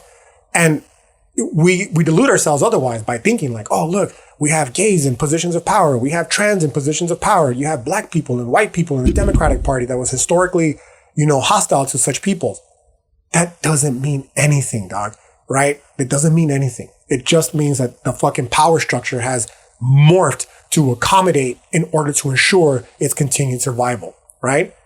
This is a damning critique, homie. One that I believe, again, it highlights the fucking evils of the all identitarian polemics, dog, right? Genocide is bad, and it should not be fucking controversial to say otherwise, right? And when you have people, again, of all ethnicities, genders, sexual orientations, and so on, who have, clamored for equality in the United States for so long, who are actively upholding that process that is completely against the fucking foundation of what it is that our ancestors, for instance, have fought for to gain their equality, alleged equality in this country, like, it's just mind-blowing, dog. It's mind-blowing, bro. The rich get richer, and the rest of us fucking deal with the consequences, right? So to this end, Marcuse tells us that the authorities in education, morals, psychology, they're vociferous against things like the increase in juvenile delinquency, but they're less vociferous against, the proud representation of even more powerful missiles, rockets, or rather the proliferation, the proud proliferation at that, of, ever more powerful missiles, rockets, bombs, and the delinquency of society as a whole. It's funny. Like, so basically what he's telling us here, one of the reasons why I get accused of being right-wing, dog, is not because of all the things that I mentioned before. It's because of how fucking lost the left wing of this country truly is, right? The left wing of, I'm relaying to you sentiment that was fucking written by Marcuse 50 plus years ago, 70 plus years ago, right? Goddamn, 2024, 70 plus years ago, 60, whatever. It was written in the 1960s, close to the 1970s, right? So, and even he was dealing with that even then. They were dealing with it even then, dog. So what I mean by that is the left, the quote unquote left of this country, they're concerned with inconsequential shit, dog. And they celebrate things that you shouldn't be celebrating. Like, you're over here complaining about, bombs and, killing people, but you're celebrating the creation of these things by, peoples of our own community, for example. You're over here fucking worried about, equality and justice and freedom, but you're fucking enabling genocide against the most vulnerable people that should be advocated for. You know what I'm saying? Like, they got their priorities on backwards, bro. And what happens is when you stop critiquing this kinds of shit, our ability to critique goes with it, right? It's a muscle, dog. Our intellectual capacity, our tech bot, right? It's a muscle. And if you don't exercise it, you lose it, right? Use it or lose it. So in this idea, what he's trying to tell us, my bad, is that in the degradation of critique, when we lose it, the ability to critique, when we lose sight of a target, if you will, it creates the space in which even progressive movements, again, I don't have nothing against gay people. I don't have nothing against trans people. I don't have nothing against peoples of different ethnicities, dog. I don't have anything against black, queer, disabled, trans people. I really don't. My beef is only ever was and only ever will be with how these movements are co-opted and threatened to turn their opposite, by accepting the rules of the game, I guess is the best way to put it. So what I mean by that is the wolves in sheep's clothing, dog.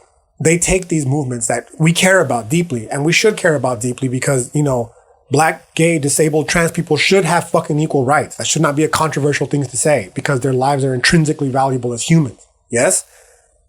However, what happens is that if we don't stay woke, fam, that movement gets fucking hijacked by the fucking wolves. And now they use that movement in order to uphold their fucking authoritarian institutions. That's where the problem is. That's what I got problems with, right? That's where I come in and start saying, this is fucking wrong, right?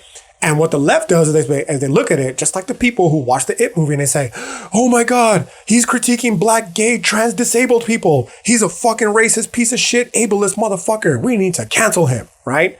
And the whole time I'm just like, bro, I'm not critiquing those people. I'm critiquing the military industrial complex, the globalists, the fucking international banking cartel. And if you cancel me, you're fucking canceling the opposition to those people, which is in turn doing nothing more than allowing for those people to continue doing what it is that they're fucking doing, which is intrinsically valuable. Like, do you not see the fucking connection here? How do you not see this? The answer is because they're fucking Muppets. They have not stayed woke, man, right? Instead of providing any sort of actual objection to, the real issues that matter. I'm not saying that, the fucking lives of black, trans, gay, disabled people aren't important. I'm stating that they're important and that the way to do so is to ensure that everybody has equality. But instead of being concerned with actual equality, that includes the Palestinian trans peoples, yes, you're more concerned with upholding the fucking quote unquote rules of the game. And the rules of the game state that, I'm sorry, Kendrick Lamar, I love you, dog. Your new album was fucking amazing. But the idea that you can't critique certain people, that you can't talk about certain people, that's fucking nonsense, dog. I'm sorry. It is what it is, okay? And if you're more concerned with upholding the rules, like, oh no, this person, they said something about a black woman, than with actual like tolerance, we've already lost sight of the goal. We've lost sight of what the real important shit is, dog. And in losing sight of that, we've created the space for the fucking wolves to sneak in sheep's clothing. It's that simple, right? Marcuse himself gives a great example about this, about how something as seemingly inconsequential, yet explicitly important, like voting, does this in and of itself, right? And how it's counterintuitive to liberation. So again, going back to what I was talking about earlier, we're told in theory that voting is an exercise in freedom. But in reality, dog, the fact of the matter is, all we are doing is solidifying the power and authority of the very institution that enables and tells us that the voting process is important in the first place, i.e. the bureaucratically administered state, which itself is responsible for stripping away our freedoms as a human race in the first place. Like, we are literally giving our authority to our oppressors. We're saying like, oh, look, I voted for this. And please govern me harder, daddy. Right? It's wild. I know it's fucking wild, right? But this is where we're at, dog. I mean, this is where they were at in the 1960s. This is where we're still at today. Voting is limiting. The insistence on voting is potentially limiting our ability to have and envision a better world, essentially. You are giving your authority to your oppressors every time you fucking, press the ballot, the button in the ballot box and say, which one of these oppressors do I want to rule over me today or this next 4 years, right? It doesn't matter because they all represent the same interest, and that is, of course, the capitalist fucking dictatorship. As for Marcuse, he's going to tell us that in such case as freedom of opinion, of assembly, of speech, okay? These all become an instrument for absolving servitude. Like, we're allowing essentially ourselves to be enslaved by asserting this process, okay? More directly, we are quite literally giving these fools a pass for enslaving us by voting for them to do so, right? And this is, what this implies for tolerance is quite simple. It is ideally tolerance, a universal virtue that is not limited by any one society, okay? Because if virtues like freedom, justice, equality, and tolerance really do exist, and they are in fact universal, then that means it's like gravity, dog. That it applies everywhere to everyone equally, regardless of their personal beliefs, okay? Which would imply then that it is applied to and practiced by the quote unquote rulers and the quote unquote ruled, right? by the quote unquote lords and the quote unquote peasants, by the police and by the policed, right? So what he's trying to tell us here is that this type of universal tolerance, it applies to equally to everybody, okay? But it's only possible when there doesn't exist a quote unquote enemy, right? Whether it's real or imagined, doesn't matter, okay? This type of tolerance is only possible when there doesn't exist an enemy. That in turn requires the education and training of people in a national military that is justified as being in the interests of national security, right? You can only have these values, according to Marcuse, if there's something threatening them. Because now we have a unified cause to revolve around, to give our life a purpose, to go out there and try to protect it, essentially, okay? Now, notice, this isn't idealist utopism that I'm saying a military isn't necessary. That's not what I'm saying. And I'm pretty sure that's not what Marcuse is saying either, okay? It's stating that the underlying motifs behind its existence determine the effect it will invariably have on our lives. It's one thing to create a military to genuinely protect against foreign threats. It's another thing to create a military under the assumption that you're going to protect against foreign threats when in reality, you're probably going to be the foreign threat yourself. My camera's dying. My apologies for that. As soon as it does, no worries. I'll fucking flip the battery and we'll keep this bitch rocking and rolling. I told you this was a long one, dog. Right? How long are we in right now? We're about, an hour and 30 minutes. I still got more to go, dog. Okay. But for any consolation, I don't know when I'm going to drop another one. So you'll have plenty of time to listen to it, right? Anyways, actually, I don't have that much more to go for what it's worth. I don't have that much more to go. Let's go back to the idealist utopism, right? Militaries, I'm not saying that they aren't important. I'm not saying that they're not necessary. I'm saying we got to be mindful of why they're there in the first place, okay? And that when you relegate shit to a matter of quote unquote national security, that's a very vague application, dog. That can be interpreted even more vaguely. That's already vague to begin with, and it could be interpreted very vaguely because anything could be a threat to national security at this point, essentially, okay? It starts off with fucking quote unquote terrorists in the Middle East that hate us for our freedoms. And it ends with fucking me and you talking about this very shit that we're talking about on the podcast because it threatens the established order, right? They did not kill Socrates because he was questioning Zeus and Athena. Never forget, right? So, Marcuse tells us that as long as such preconditions exist, the conditions for quote unquote tolerance will always be loaded, dog. Namely in that they will be determined and defined by institutional inequality. This, of course, is determined by class structure, which is to say nothing more than what so-called conspiracy theorists have been saying forever. And that is the belief that there is, in fact, a two-tiered system of justice, which should not exist, ideally, in a democratic system. No one is above the law. It doesn't matter if you're a billionaire or not, okay?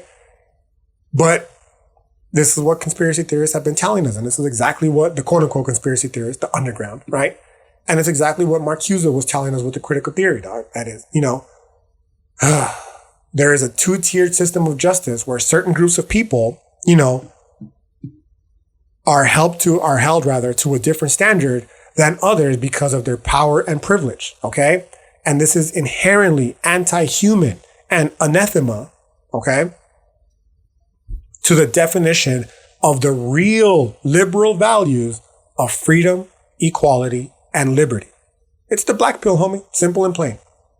To that end, Marcuse is going to tell us, dog, that in such a society, tolerance is de facto, just inherently, okay, just by default, limited to the dual ground of legalized violence or suppression in the forms of the police, the armed forces, or any other type of quote unquote guard, whether it be a fucking security guard or a guard at the mall, okay, in general, and of the privileged position held by the predominant interests and their quote unquote connections, right?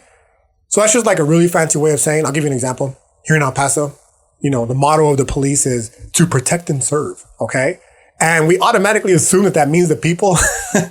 But come on, dog, you should know better. That could not be any further from the truth. They are here to protect and serve, like every other fucking military force, police force, security force, the corporate and governmental interests, okay? And that's assuming there's even a distinction between the two to begin with. And this is absolutely not limited to El Paso. It is true of every police, military, and security force of this capitalist world, dog. They are not here to serve the interests of the fucking proletariat. They are here to serve the interests of the bourgeoisie, right? The motherfuckers that cut the paychecks. Marcuse proceeds to tell us, dog, that this framework allows for tolerance to be safely practiced and proclaimed, right? This is the lips covering the ears part. But yeah, it comes in two forms. Let's analyze the forms it comes in, and then we'll delve deeper into it, right? The first of which is called passive tolerance, dog. And it's exemplified by the entrenched, Marcuse tells us, the entrenched and established attitudes and ideas, even if their effect on man and nature is evident. So Palestine, climate catastrophe, that's all passive tolerance, dog, okay? We see it and we're just like, what can I do? Okay. And then there's active tolerance. This is the actual official form of tolerance that is offered to both the left and the right, to the movements of aggression and the movements of peace, to the party of hate and to the party of tolerance, right? Marcuse labels this nonpartisan or abstract tolerance in that it refrains from actually taking a side, which of course does nothing more than protect the already established machinery of discrimination. If you're not actively opposing the oppression, you're partaking in it. That's tacit consent in a nutshell, right? And this is what we got right now, homie. We have a bunch of motherfuckers who are too afraid to, condone genocide, for example, right? Or think outside of the ballot box, and who act upon their carceral instinct to punish those who do, right? You see these motherfuckers that say, all cops are bastards. Well, okay, progressive liberal fuckhead. All cops are bastards. That literally means a little police officer inside of you that wants to fucking ban and censor everybody that you disagree with. That's policing too, dog. That's the carceral instinct that I'm talking about. Western European world, they love to punish people by fucking incarcerating them, whether it be actually physical prison or whether it be by shadow banning them, etc. Right? Policing their language. Like, it's, these fucking fake woke progressive liberals, dog, they drive me crazy, bro, for reals. The hypocrisy. It's so upsetting, right? Anyways, to this, Marcuse, he's going to state that the freedom of speech is granted to even the most radical enemies of society. So long, what he's telling us, like, we'll give it to you. We'll give you the freedom of speech as long as you never actually make the transition from speech to action. You can sit there and talk all the shit you want, Ice Nice, right? Sit there in your little fucking room, spurting off to the few people that'll listen to this bitch. Fine. But don't you fucking dare take theory to praxis. Don't you fucking dare take that speech to action, dog. Because once you do, then it's on and popping. Then you're going to find out about these repressive forces like the security that I was just talking about, right? And, this in and of itself, dog, it's contradictory. It's simple as it's contradictory, because only through action, dog, only through praxis, again, to use the fancy philosophical term, can material change be made, right? As dope as it is to be able to give the intellectual insights as a hood philosopher into the realm of ideas, if you will, at the end of the day, actual, factual, practical change is only made with boots on the ground. It is what it is, right?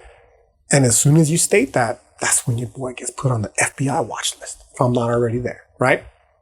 Now, Marcuse tells us that liberty, quote unquote liberty, the value of liberty, is self-determination and autonomy, i.e. the freedom to do as I please, okay?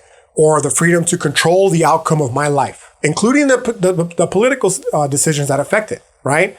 As I, the individual I, or a collective group with similar interests sees fit. If I really have freedom, I can fucking determine the outcome of my life and the life of people that agree, who are like-minded, right? And this is important, dog, to Marcuse, because he tells us that liberty, it can never be an individual matter. It's always collective, right? We live in a society, man. We really do. And as such, it's always, always about our relationship with one another, okay? It's about our ability to be free with one another. Let's get free, dog, like the Dead Press song says, right? And again, I hate giving credit to Marcuse in this particular respect, because all he's saying is exactly what our fucking ancestral knowledge has been teaching this entire time. We are one, right? Where one goes, we all go, to use the played out fucking, where we go one, we go all, to use the fucking, what is it? The QAnon bullshit, right? But there's a kernel of truth to it, Doug. The kernel of truth to it is that this society can only function if we're all fucking, working in the same similar direction, right? It's not a matter of individuality, dog. You can't fucking run to the hills and, isolate yourself in a bunker. You'll get lonely, right? And you'll get sad. Now, to that end, the problem of doing so is never a problem of finding a harmony between individual competitors or even between freedom and law, Marcuse tells us. But rather, it's a problem of finding interest between the general and individual interest, okay? I'm sorry. But rather a problem of creating, I should state, a society in which humans are no longer enslaved by institutions that corrupt self-determination from the outset. So again, fancy philosophical way of stating that a better world is possible, homie. And we can not only think and write about it, but we can very much achieve it, okay? It's possible, right? It just requires the courage to actually do so. This is why I state that the Western world is fucking, I don't give a fuck how alpha you think you are. Andrew Tate, bitch made, right? Joe Rogan, bitch made. They're not alphas. They are fucking cowards. Why? Because they don't have the power. They have the power. Like, they could state this shit and instantly mobilize a fucking global revolution. But they don't, because they're fucking self-centered, narcissistic, individualistic Westerners who have been fucking defanged in order to ensure that the dominant structure continues unchallenged. And to not recognize and, work against that despite what is happening. Andrew Tate called himself a fucking Muslim, for instance. You're seeing Muslims being slaughtered en masse. What are you doing to stop it? You have the power to stop it, right? You hear Joe Rogan complaining about the food and the water in this country. You have the power to stop it, but you're not. Why? Because you're a fucking coward. You've been defanged, right? And I love Joe Rogan, dog. I don't really care for Andrew Tate, right? And I don't say this to be fucking egregious, right? I state it because this is what it's this is what the philosophy that we're discussing is talking about, dog. You have to have the courage to do so. To think communally, even if, despite the brainwashing that we've endured about the dangers, the alleged dangers of living in a communal collectivist society. Like, we already live in that society, dog. They're taking our money regardless. All we're saying is, how about you disperse it in more fucking practical ways, right?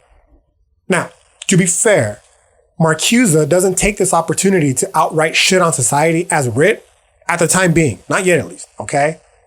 That's another part of the black pill shit that's very common to this day. And that is, the doomer part, right? The doomer part is, that part that it confuses people into thinking like, why bother? It doesn't matter, right? And it's not true, dog. It's not true. It wasn't true for Marcuse. It wasn't true for the ancestors. Like, there is a reason, and you should bother, right? The fact that you don't bother and the fact that you feel otherwise is not emblematic of the world at large, the reality that we're living in. It's more emblematic, I would say, of the brainwashing that you've endured, again, by the capitalist class who want you to feel disempowered so that you don't challenge their established order, right? It's just so. Gotta remain vigilant, right? Anyways, Marcuse himself, also, he's not with that attitude, dog.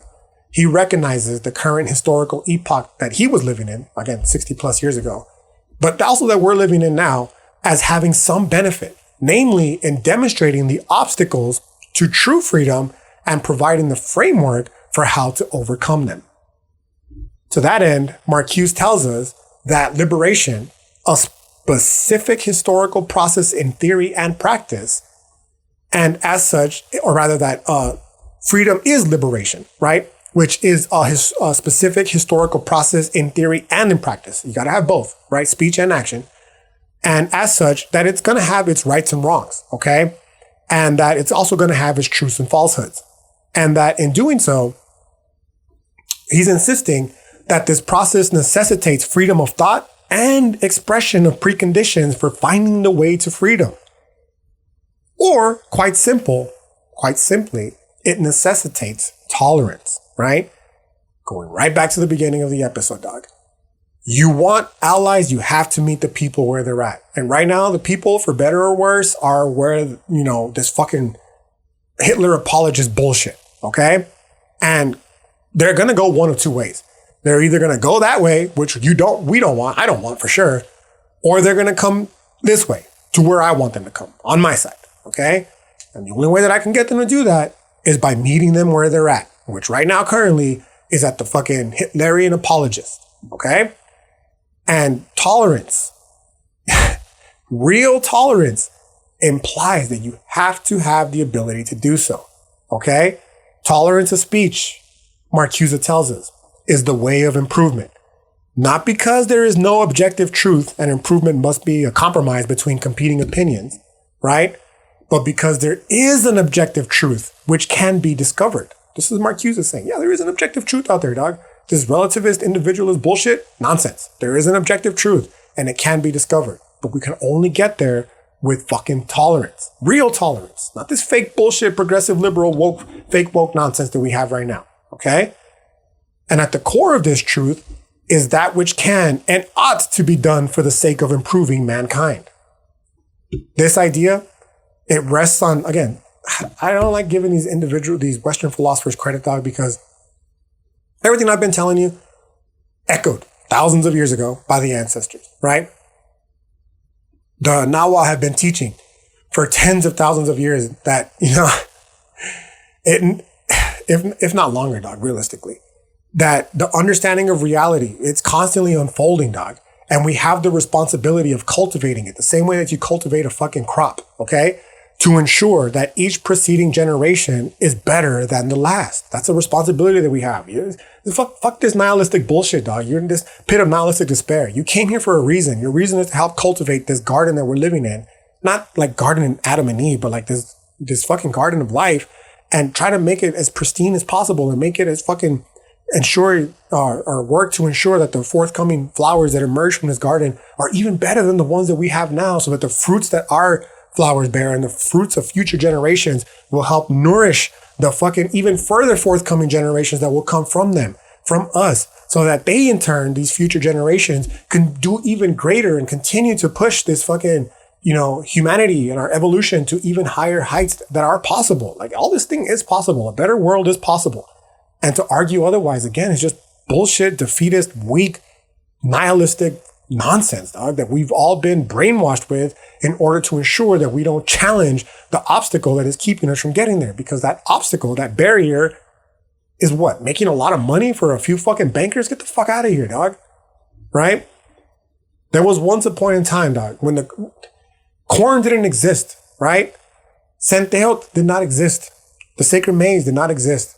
And our ancestors worked tirelessly, dog, for generation after generation until they were able to perfect it and they were able to make it one of the most sustaining crops, not only of our ancestral times, but one of the most important crops of our times to this day, dog. Even though they would have absolutely hated what the corn the maize has become today, but that's a different topic, right? What I'm trying to state is that humans are capable of incredible things. This idea that society is fucked and will always be fucked, that's defeatist nonsense, dog. And I'm not with it. I don't believe it. It can be cultivated to something incredibly beautiful. It just takes time, energy, and effort, right? Anyways, as for Marcuse, the point that he's going to get to is that while it may not be explicitly evident, humanity as a whole has always had a liberal, progressive bend to it, okay? And it can be explained, in short, by genuine liberalist tolerance. And what jeopardizes that is when individuals cease to become the rational agents capable of learning for ourselves. Stay woke, fam. When we cease to become individuals who are capable of developing our own thoughts, when we cease to be incapable of grasping our own true thoughts and interests, our rights and capabilities in opposition to that of the established authority and or popular opinion. And instead, when we settle for a form of tolerance that, again, is administered to manipulated and indoctrinated individuals who parrot as their own, no less. You see these people who are just like regurgitating these ideas like they're unique. Bitch, you learn that off Fox News, okay? You learn that off MSNBC. But understandably so, you've been brainwashed. I'm trying to meet you where you're at, right? They parrot these ideas as their own, the opinions of the masters, according to Marcuse, for whom, quote unquote, heteronomy has become autonomy. They've been brainwashed. These NPCs essentially have been brainwashed to believe that their sameness is somehow a uniqueness. It's not, dog. It's not. Okay. Heteronomy is when, you've been influenced or you're under control by an external force or an external person. And it's just like, I personally think this quote is beautiful, right? The quote that he stated. Let me reread it again because I didn't really give it justice. Heteronomy has become autonomy. Like, he nailed it, man. He nailed it with that quote right there, right? It's just such a poignant point that is indicative of where we are currently right now in society. And he immediately follows that linguistic gem, by the way, with another one by telling us that the telos of tolerance is truth, right? I don't know. That's just the fucking philosophical wordsmith dork nerd in me, but I think that's also beautiful, right? I'll repeat it. The telos of tolerance is truth, right? Try saying that 5 times fast. The telos of tolerance is truth, okay? Anyways, teleology, again, just as a reminder, it just means end goal, okay? So in this instance, he's telling us that the truth is what is pushing tolerance towards its end goal, right? And the end goal, of course, is actual, real liberation, dog. Freedom, justice, equality, autonomy. Not this fake woke bullshit that we're dealing with right now. Real freedom, real justice, real autonomy, okay? And this, of course, it's never a popular thing, which is why he tells us that tolerance is first and foremost, it's more linguistic gems on Marcuse's behalf. He tells us, tolerance is first and foremost for the sake of the heretics, as the historical roads towards humanitas always first appears as heresy, the target of persecution by the powers that be. Socrates was not killed for questioning Zeus and Athena. He was not killed for questioning the gods of his time. He was killed because he was a heretic who was questioning the established order, right? Tolerance is the only saving grace. What appears radical, there was a point in time when people said, maybe we shouldn't be fucking killing indigenous peoples. Maybe we shouldn't be enslaving black peoples. And people looked at them and said, oh, that's heresy. If we didn't kill these natives, how are we going to have land to build our country? If we don't enslave these West Africans, who's going to build the country for us, right? Sounded heretical when they were having these discussions however many years ago. And today we're looking at it like, yeah, that just makes perfect sense. And it's easy for us to do so because we're not living in those times, right? It was difficult for them to do so. And they needed to have the ability to state that in order for us to be living here today where we're no longer dealing with those issues, right? Well, kind of, right? We all know slavery, bigger issue now than it was in 1864, but different conversation for a different day. Now, to be fair, Marcuse does note that heresy in and of itself is not a token of truth. Sometimes, dog, you're being shit on just because you're a fucking moron and you deserve to be shit on, right? Some people like to martyr themselves and be like, I'm being discriminated against because I'm speaking the truth. No, bitch, you're a fucking moron and you're being shit on because you're speaking ridiculous nonsense. Like, that's also possible. Not everyone that gets fucking martyred, or rather, not everyone that gets fucking, shit on for their beliefs is a martyr. Like, you're just a fucking moron, okay? Whatever the case, Marcuse tells us that in the teleology of tolerance, one thing is clear.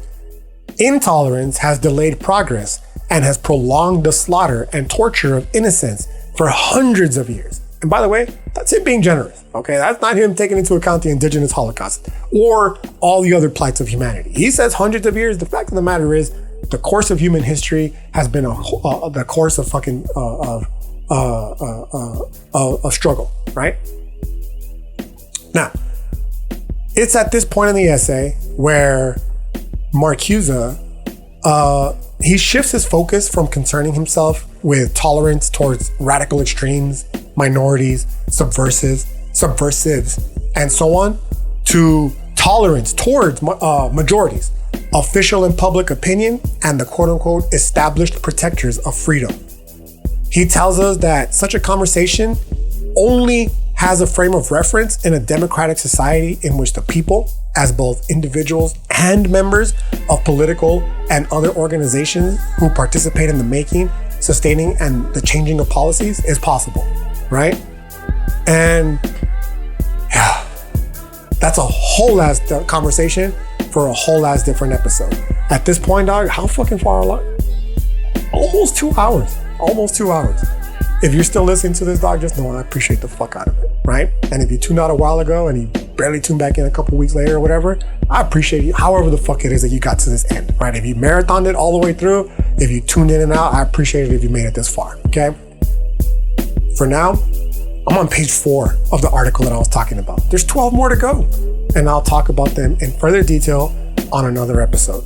As for today, I just want to leave you with one final quote from the Marcuse text, which tells us that in an authoritarian system, the people do not tolerate established policies. We suffer them. So, until next time, I hope you all have a great rest of your day, and I'll catch you for the next episode. Until then, peace.